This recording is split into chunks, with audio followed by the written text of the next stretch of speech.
ትላንትናው የሊቨርፑል ጣፋጭ የ3-2 ድል የተማርናቸው 5 ነገሮች። መጀመሪያው ማንቸስተር ዩናይትድ ለሻምፒየንስ ሊግ ዝግጁ አይደለም። ለሚ ኤክስፕሌን። ይህንን ቪዲዮ አይተን እንምጣ።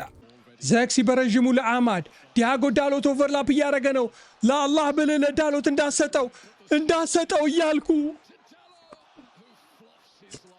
ዲያጎ ዳሎት ቀደም ብላችሁ ባያችሁት መንገድ ፋይናል ተርድ ላይ የሚገራርሙ ኳሶችን እያገኘ ሲጠልስና የመጀመሪያችን አይደለም። ነገር ግን እኔን የሻምፒየንስ ሊግ ሬዲ አይደለም ማንቸስተር ዩናይትድ ያልኩትኝ ትላንትና በ17 ዓመቱ ሪዮን ጎሞዋ ኩክ ሲደረግ አይቼ ነው።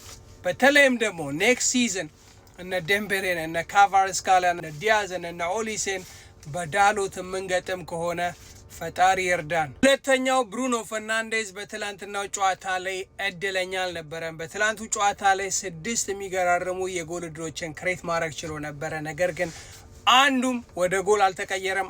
የመጀመሪያው የሴስኮ ጎል የሱ ጥረት ቢኖርበትም ወደ አሲስትነት አልተቀየረለትም። ከዛ ባለፈ ለብራያን ምቤሞ ለካሰሜሮ የሚገራርሙ ኳሶችን ሰጥቶ ነበረ። አይ ቲንክ ትላንትና አላኪ የሚያስብለው ጨዋታ ነበረ ለብሩኖ።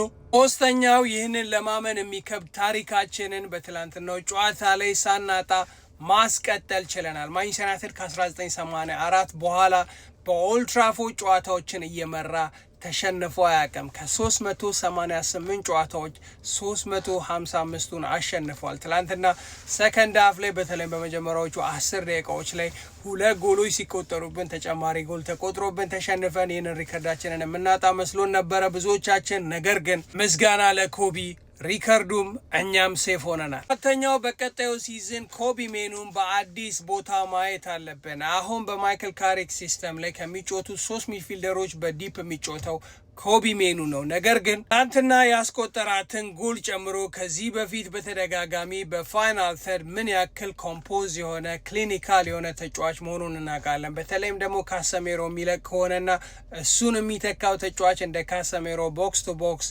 ፍሬት የማይሆን ከሆነ አይ ቲንክ ሞር ዲፕ ላይን ፕሌይሜከር የሚሆን ተጫዋች አስፈረመን።